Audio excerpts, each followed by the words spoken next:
कपिल पाटील फाउंडेशनने, सकल हिंदू समाज म्हणजे आम्ही सगळे आहोत, कपिल पाटील फाउंडेशनने एक कार्यक्रम ठेवलेला आहे। कार्यक्रमास आमचा कुठलाही विरोध नाही, परंतु त्या कार्यक्रमास येणारे जे टी राजा म्हणून तेलंगणाचे आमदार आहेत यांच्यावर 105च्या वर गुन्हे दाखल आहेत। कमीत कमी 18 ते 20 गुन्हे हे धार्मिक तेढ निर्माण करणारे आहेत।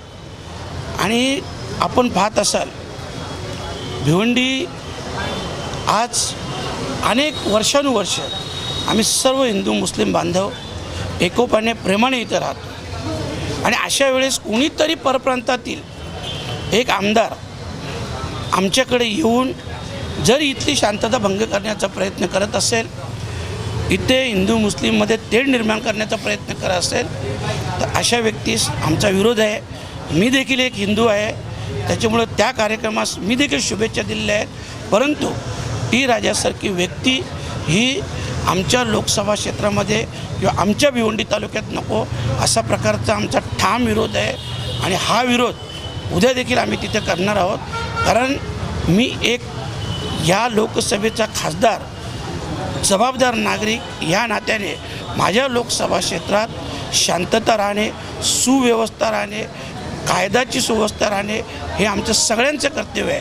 आणि आपण पाहत असाल 2-3 स्टेटस देखील मी बघितले, हे कार्यक्रम उद्याला आहे परंतु स्टेटस देखील अशा प्रकारचे धार्मिक तेढ निर्माण करणारे मी जे तुम्हाला मुद्दामून दाखवतो हे स्टेटस देखील तुम्ही बघून घ्या।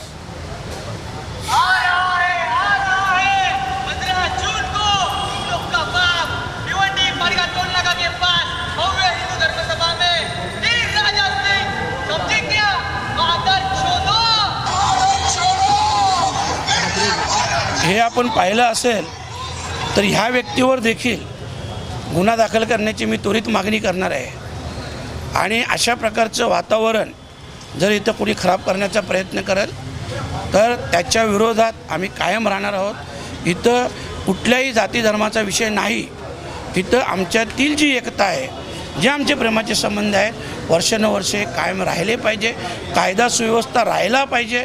आणि जर कोणी कायदा बघा, कपिल पाटील फाउंडेशननी 10 वर्षात, आपण पत्रकार बंधू आहात, अशा प्रकारचा कधी कार्यक्रम आयोजित केला 10 वर्षात? मग आज पडल्यानंतर हा कार्यक्रम का? तुम्हाला या भिवंडीची शांतता भंग करायची आहे, तुम्हाला भिवंडीत दंगली घडवायच्या आहेत, नक्की कपिल पाटीलला काय करायचं आहे?